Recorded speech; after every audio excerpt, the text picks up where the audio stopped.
The neighbors said it smelled like spoiled meat. Some thought it came from the meatpacking plant down the road. Others blamed the sewers. But nobody guessed the truth, that inside one decaying house on Raven Street, 11 women lay hidden, their stories silenced forever. And the man who lived there? He smiled, waved, and offered to help carry groceries. Tonight, we uncover the chilling story of the Raven Street Strangler, a man who lived among the living, but collected the dead. But here's the question. Was this story real, or is it another piece of twisted fiction? You decide. Welcome to Fact or Fiction.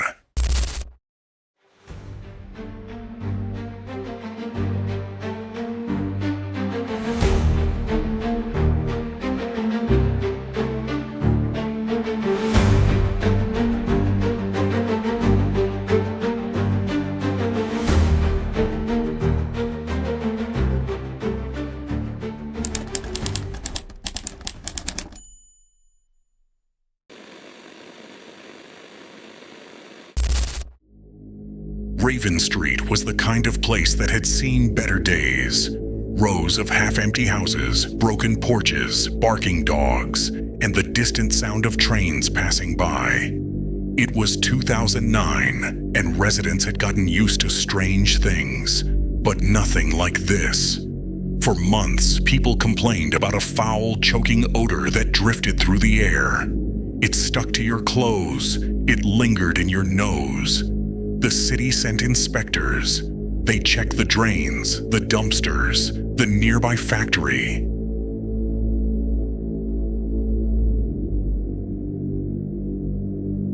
But the smell remained, and in the middle of it all stood an old, weather-beaten house with peeling blue paint.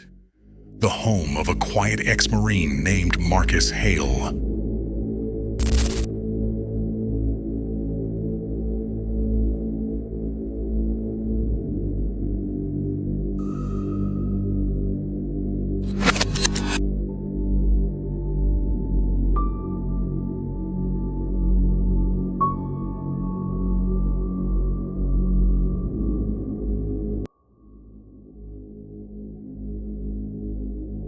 Marcus Hale's home looked ordinary, at least from the outside. The porch light flickered, the curtains stayed drawn. To the mailman, it was just another forgotten house in a forgotten part of town. But inside, the air was thick, humid, rancid, heavy with something wrong.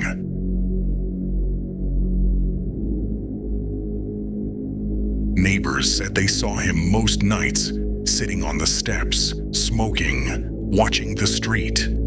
Sometimes talking to himself, sometimes laughing. He told people he was waiting for his girlfriend. No one ever saw her. They thought Marcus was lonely. He was. But loneliness wasn't what made him dangerous. Marcus had once been a Marine. Disciplined, quiet, precise. He'd served overseas, seen horrors he never spoke of. When he came back, something stayed behind. Or maybe something came with him. He told doctors he couldn't sleep, that he heard things at night, whispers, footsteps, voices calling his name. They gave him pills. He stopped taking them. Instead, he listened, and in that listening, something inside him began to change.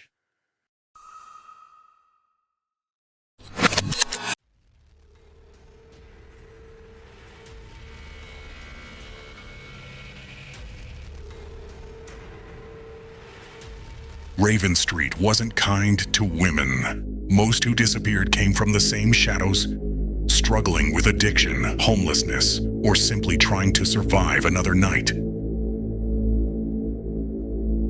Their faces flickered briefly on missing posters, stapled to light poles, then vanished again, forgotten like the rest of the neighborhood.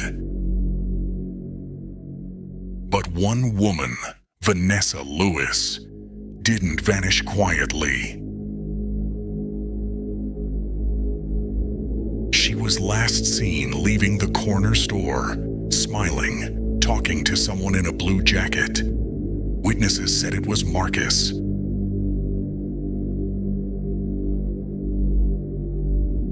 Police checked his house. He was polite, calm. He invited them in. They found nothing, or so they thought. What they didn't notice was the patch of carpet near the couch, torn up and replaced, or the faint metallic scent hidden beneath the air freshener. 2 weeks later, another woman vanished, then another, and the smell, that awful suffocating smell, came back.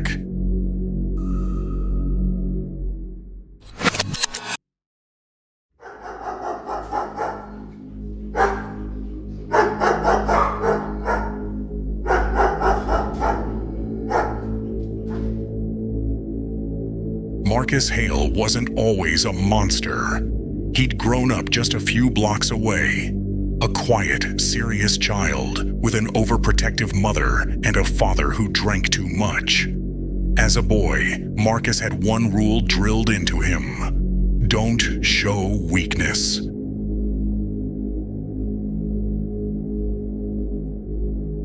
When his father died, Marcus didn't cry. He didn't speak. He simply watched, blank, unblinking, as the casket was lowered into the ground.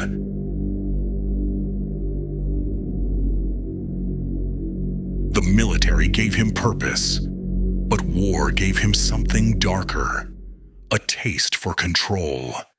In combat, he learned how to make people disappear, how to stay calm when others screamed, how to end a life quietly. When he came home, that calm didn't leave. It simply waited.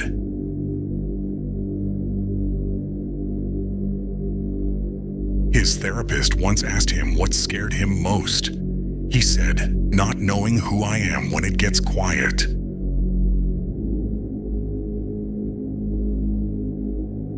The nightmares started soon after. He'd wake up drenched in sweat, convinced someone was standing over him. To stop the noise, he hunted. At first, it was stray animals, rats, then cats, but the satisfaction was fleeting. Then came the women, not out of hate, but to understand.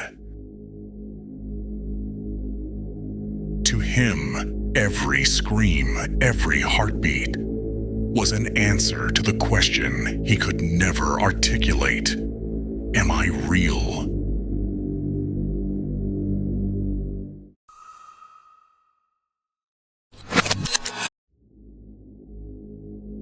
Her name was Vanessa Lewis, 32 years old.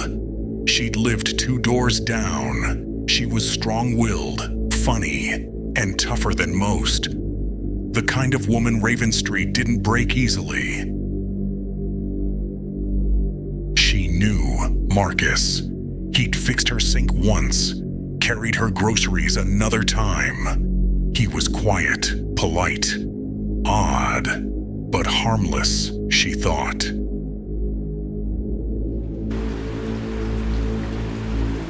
That night, Vanessa showed up at his door soaked from the rain. She said she'd had another fight with her boyfriend. She just needed to warm up, maybe sleep on his couch. Marcus smiled, said, of course. He boiled water, offered her tea. She laughed, told him he didn't have to be so formal. He didn't answer. He just watched the steam rise between them, the way it curled, how it vanished.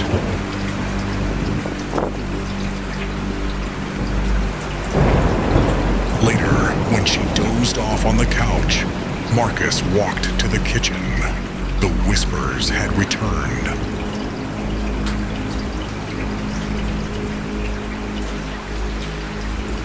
He moved carefully, deliberate.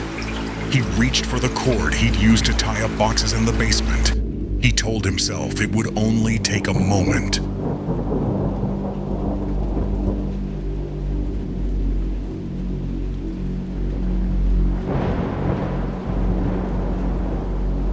When he returned, Vanessa stirred, confused, afraid. She whispered his name once.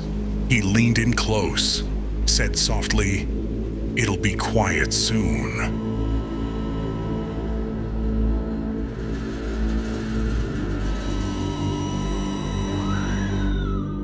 Hours later, Marcus sat on the floor beside her body, breathing evenly, writing in his notebook.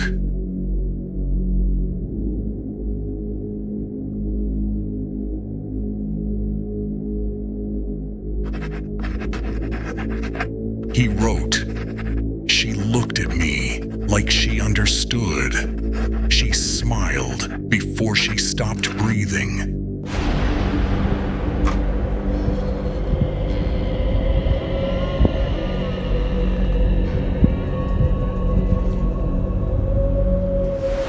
The next morning, he cleaned, methodical, detached, bleached the floor, painted over the wall. Then he placed Vanessa beneath the crawl space, next to the others, his collection of silence.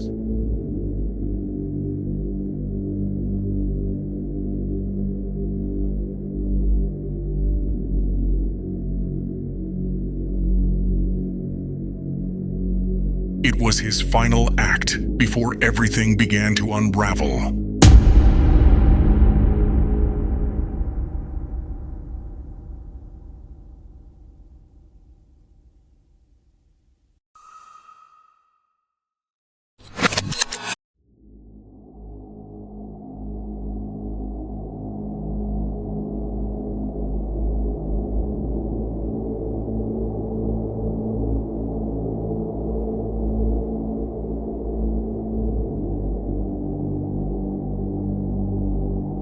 On October 26, 2009, a neighbor named Gloria Hill knocked on Marcus's door.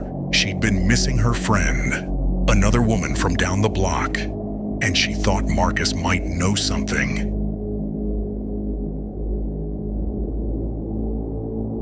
He smiled when he opened the door, offered her a drink. She said no. Then she heard something. A faint, muffled sound coming from upstairs.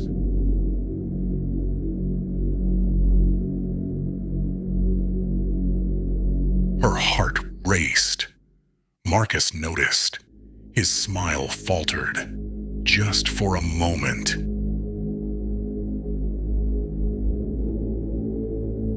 And in that moment, Gloria saw something in his eyes. Something she couldn't name. She ran.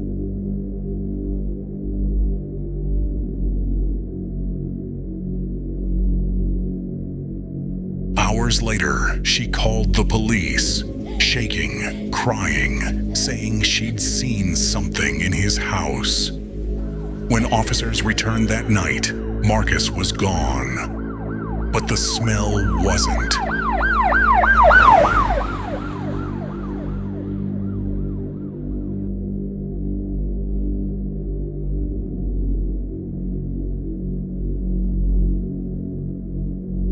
Inside, they found what they'd been ignoring for months.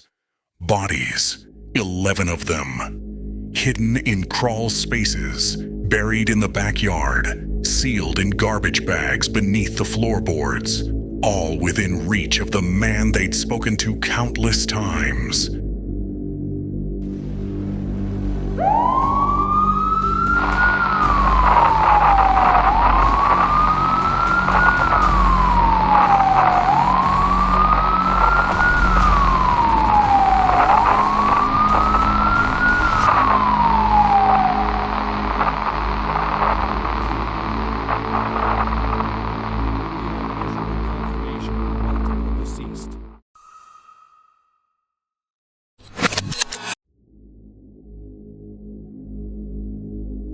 Marcus Hale wasn't caught that night.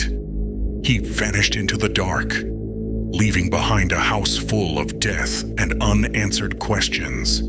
But what truly made him terrifying wasn't the bodies. It was his mind. For weeks before his disappearance, Marcus kept a journal, a kind of confession. Police later found it hidden inside an air vent, wrapped in plastic. Its pages were filled with scribbled words, fragments and phrases, loops of obsession and self-doubt. But one line appeared again and again.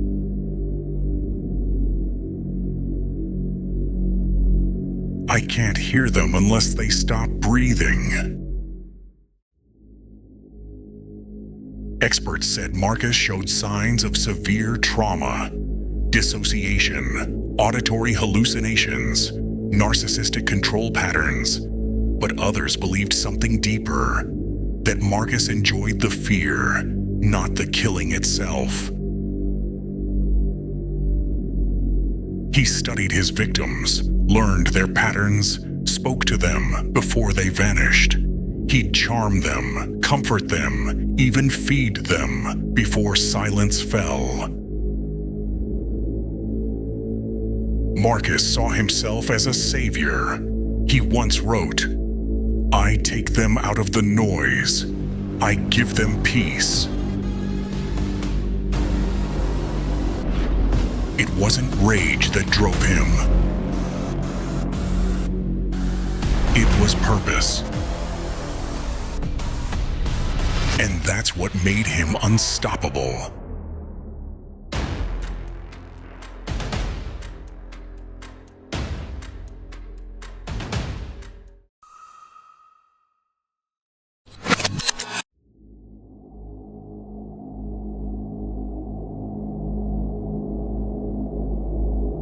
For days, police searched the abandoned neighborhoods. They found traces, cigarette butts, footprints, a torn piece of blue fabric, and then nothing. Marcus Hale had disappeared like smoke. But even now, some say they've seen him. A dark man with cold eyes, wandering near train stations, sleeping in abandoned buildings, always watching. Sleeping in abandoned buildings, always watching.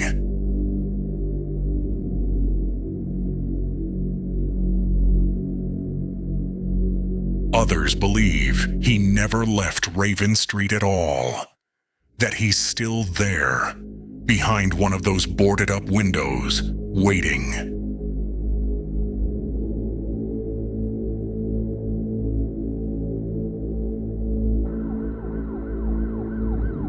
The Raven Street Monster became a myth, a warning. But for those who lived through it, the fear never left.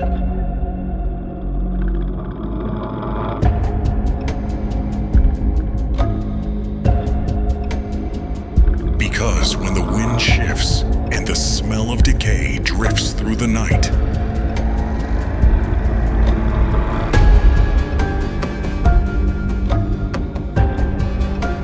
it's as if Marcus is still there.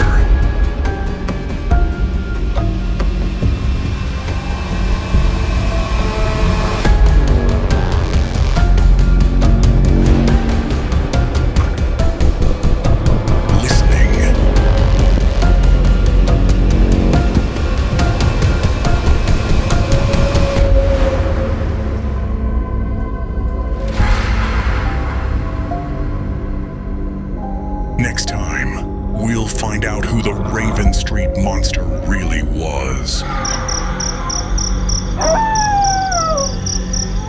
Or if this was another piece of fiction.